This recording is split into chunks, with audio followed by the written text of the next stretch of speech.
Lumabas na sa lungga. Uy, si Pastor Apollo Kibuloy, ang appointed son of God. Sabi ba? Sabi niya, kakopi no, lumabas na sa lungga kasi nung una nagtatago daw po ito sa mabatong lugar at napalilibutan ng mga itim at pulang langgam. Pero lumabas na kakopi.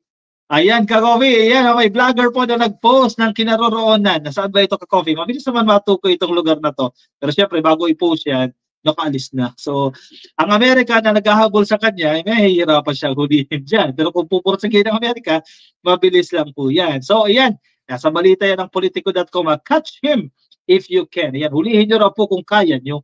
Ilang inis ito, no? FBI wanted Kibuloy spotted with Rodi Duterte. Yan, kakampi na kakopi. March 10 ito ha, bago lang ito kakopi.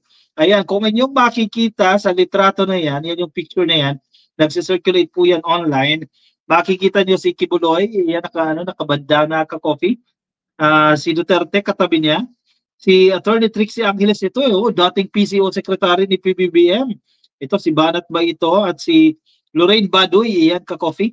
At itong litrato na ito ay courtesy ni Boss Dada TV. Yan kumakalat yung kakopi. Mukhang nag-meeting sila dyan at kumakalat na itong litrato na yan. Sabi nila, nagtatago si Kibuloy, yan, lumabas na. Lumabas na tuloy, pero ayaw pumunta sa hearing ng Senado at sa hearing ng HOR. Malaman natin yan, March 12, kakopi. Pero mukhang hindi pupunta yan. Embattled religious leader Apollo Kibuloy has been spotted at a social gathering with former President Duterte nearly 3 weeks after announcing that he has gone into hiding. Kasi nang una nagtago ito dahil nanganganib daw po sa kanyang buhay dahil baka daw siya i-assassinate daw pa, i-assassinate siya. Rendition daw kakopi. Ayun naman pala hindi naman pala Kasi yun ang dahilan niya kung bakit ayaw na pumunta dyan sa Senado O yan, lalabas ko Photo shared by content creator Boss Dada on Facebook showed Duterte and Kibuloy dining with vloggers and social media influencers. Hindi ko ina-expect na maririnig ko ang mga narinig ko ngayong gabi. Napabilib ako ng malupit ni Pastor Apollo Kibuloy. Ngayon alam ko na kung bakit target siya ng mga onax. Ano ibig sabihin ng onax? At naipaliwanag ng husto yung mga bagay tungkol sa kanyang ministry. Ang dami ko pa pala talagang hindi alam. Salamat sa mga words of wisdom, Pastor at PRRD, sabi ni Boss Dada. Siyempre, kakampi mo yan. Inibitahan ka nga dyan. Siyempre, kakampi ka. Kung kalaban ka, kung paniniwala mo yan, guys, ibitahan ka mo dyan. Private dinner yan. So, expected natin yung caption na yan. Vlogger Banat Bay also posted a selfie with Kibuloy and Duterte from the event. His caption read, "Unang words ni Pastor Kibuloy sa akin, balita ko, binabanatan mo ako, Banat Bay." Gusto ko yan, hindi ka biased. Sabi ko naman, naghahanap lang ako ng baril dito kasi sabi ni Ontiveros, may baril daw dito. Legit ba? Yung may purpose niya? Siyempre hindi. Kung bakit kasama mo yung mga influencers dyan, siyempre you're making narratives na gusto nyong ipakalat sa taong bayan. Yang ganito gusto ko, ganito gusto ko, ganito ko gusto kong i-highlight para malaman ng taong bayan. Yun ang purpose ng mga vloggers kung bakit nandiyan yan. Para magpakalat ng advokasya, magpakalat ng ideolohiya. Kibuloy appears to be holed up in the Kingdom, a multi-purpose arena owned by his church, the Kingdom of Jesus Christ, dyan po sa Davao, based on the Kingdom hashtag included in Boss Dada's post. Pero syempre, itatago pa rin nila yung lokasyon na yan. Photos of Kibuloy playing basketball were also spotted in some of the pictures snapped by Boss Dada, indicating that the controversial pastor owns the event's venue. Maingat talaga. Diyan sa Davao, syempre, protektado siya dyan sa Davao. Lalo na ko sa teritoryo niya. Si Kibuloy po ay wanted ng United States Federal Bureau of Investigation o ng FBI for charges of sex trafficking, bulk cash smuggling, coercion, fraud, and conspiracy. Mabibigat na kaso po yan dyan sa Estados Unidos. Citing alleged threats to his life, Kibuloy said last month in an audio message that he has gone into hiding. He claimed that the Marcos administration was working with the US government to have him assassinated. Biruin mo, yan, nadamay na naman si PBBM, sinabi niya yan di ba? Sabi niya, nakipagsabwatan si PBBM dyan sa Amerika kung bakit ginaganto siya. Duterte, a longtime friend of Kibuloy, was recently named as the administrator of Kingdom of Jesus Christ. Ito yan, may bagong position pa nga si Duterte dito, syempre. Beshi, syempre, bigyan ng posisyon yan.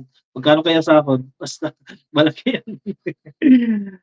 Connie Rutledge, Joy Santiago, Cuneta, asa na yung 51 billion ni Pulong? Hindi natin alam, kakopi ko na nangyari dyan.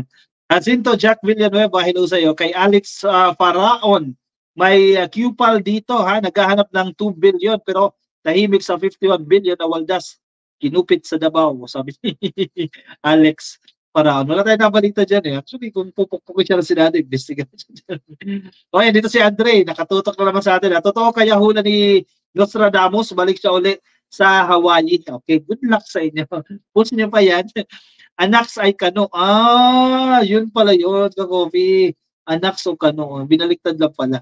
Okay, now I know. Natuto tayo ngayon. Magkano kaya bayad sa kanila? Yani friends na hindi ko alam. Wala tayong alam dyan. Sophie, akala nila mas powerful sila. Konti naman ang dumalo dyan sa rally-rally nila eh. Kaya nga gusto nila, nangihikayat pa sila. Problema kasi yung iba eh. Nagsasalita via Zoom. Di ba? Paano pa maiinganyo niyan? Kung matapang, di ba? Matapang via Zoom. Halimbawa si Maharlika, matapang siya. Nagsasalita, dami sila sabi kay Liza Marcos, kay PBBM. Paano siya susuportahan ng tao? Kasi ang narrative niya, punta kayo dito. Suportahan natin ang SM na si Kibuloy, away ng gobyerno. Ganyan sinasabi. Ikaw nga nandun ka sa Amerika eh. Di ba? Paano ka susuportahan ng mga makakapanood sa'yo? Tuloy dun sa live stream nila, binabash din siya. Suportado ko ang SM9 pero hindi si Maharlika, sabi dun sa comment section dun sa live stream mo. Nag-loyalty check lang ang mga losers, sabi ni Emily G. Ay, baka ganun ba yun? Oy, Romulo Bumatay, solid PBBM lang kami forever. Kasi actually malaking bagay ito Sir Romulo, no? Lalo na ngayon they're trying to destroy the government. Parang nangyari noon, di ba? Kung mabubutawi yung ganitong kagustuhan nila, babagsak na naman ang gobyerno. Dahil sa mga self-interest na naman. Manyak sa Davao City, Sinigongyo at Kibuloy, ang founder, sabi ni Maria Sara. Oy, magandang gabi. Kay Jake Tuazon, shoutout po sa inyo. Sandra Valdez, good evening ka coffee. Pray na lang natin ang ating Pangulo. Kailangan pa rin ng protection of course ng ating presidente dyan. At ang matibay na proteksyon ng ating presidente ang taong bayan. Huwag natin hayaan na yung taong bayan makukumbinse ng mga taong ito na gustong ibagsak ang gobyerno. Kasi ganyan ang labanan niya yun eh. Di ba?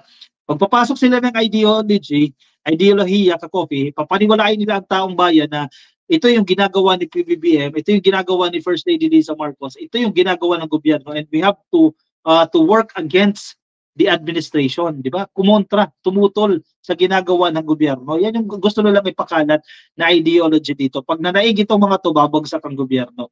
Kaya pinakamabisa talaga dito, yung suporta ng taong bayan kay PBBM, hindi mawala. At ako, confident naman ako dyan ka-coffee na mananatili yan. Dito sa 31 million na bumoto, sabihin na natin yung 1 million dyan na sinasabi nila Duterte votes, na sinasabi nila supporters ni Kibuloy, kung malas man yan, may 30 million pa rin po. Ibig sabihin, majority pa rin po ng mga Pilipino ay suportado itong si PBBM. So sana, manatili tayong suportado natin itong administrasyon po ni PBBM. Tayo rin na makikinabang yan. Ang taong bayan din na makikinabang dito pag nagsaksi itong gobyerno. Imagine, anong nangyari sa atin? Panahon ni Cory, di ba? Nalugbok tayo lalo. Nagaanap lang ng butas mga dilawan, sabi ni Rock Rodriguez. Kay Barza Joyce, good evening ka coffee, ang PBBM forever. Actually, kanina may nabasa rin ako. Even yung mga liberals, mga liberal party, di ba? Galit din sila dito sa ginagawa ni ni Kibuloy. Liberal na yun na supposedly galit itong mga to sa administrasyon ng PBBM. Pero ngayon, lumihis sila ng landas. Opo, sama-sama tayo. Di na mauulit yung 1986. Ayan, mamamatay na ako. Ipaglaban ko ang bagong Pilipinas kay Efren Yabut. Okay, thank you sa suporta nyo, Sir Efren. No? Importante talaga yung suporta. Dito natin makikita na kayang tumindig ng gobyernong ito sa pamamagitan po ng suporta ng taong bayan. Very critical, very crucial yung suporta ng taong bayan. Grace De Leon, PBBM pa rin, walang iwanan ka-coffee, propaganda ng mga BO yan. Exactly, yan. Thank you, thank you. Ayan, sa mga ka-coffee natin, solid supporter ako. Commitment ko ito ka-coffee. Ayan, bahala na kayo, i-bash nyo ako ka-coffee kung may mga vlogger kasi na Hindi mo alam kung anong nangyari. Biglang lumihis ng landas eh. Samantalang before the campaign eh, grabe makasuporta sa administrasyon. Biglang lumihis ng landas. Ako, commitment ko ito, hanggang matapos yung administrasyon na to ni PBBM, itong 6 years na to, suportado natin si PBBM. It will never change. Promise yan, sa inyo pa, Coffee. Dahil kayo din bilang mga masugid kong manonood, taga-suporta, commitment ko po yan, suportado si PBBM hanggang matapos po itong termino na to. Tingnan natin kung sino yung susunod na presidente, no? Obserbahan natin yan. Pero si PBBM, sure tayo dyan. Hindi natin iiwanan si PBBM dyan. Eh kung ikaw, ka-coffee, isa ka rin dyan, yan. Like naman dyan. Palike naman dyan. Para malaman natin, ka-coffee, mga solid dyan, makita natin kung gaano karaming sumusuporta sa ating administrasyon. Dahil again, yan nga yung labanan ngayon, suporta ang kailangan natin. Percival, ulit po, mabuhay ka, thank you. Hayaan mo sila ha, protect PBBM, Glory de la Torre. Correct. Mikey Barrera, solid BPM po, exactly. Aida de la Fuente, we support you, basta di ka magbabago ka coffee, rally na tayo. Huwag na, ka-coffee, sayang efforts natin sa rally na yan. Bahala sila dyan, wala naman nakikinig sa kanila dyan. Ilan-ilan lang naman dyan. Anyway, shoutout natin mga nasa Facebook. Ayan, sorry, nababasa ko mga YouTube lang eh. Nasa Facebook, kay Nico Lagrimas, happy viewing sa inyo.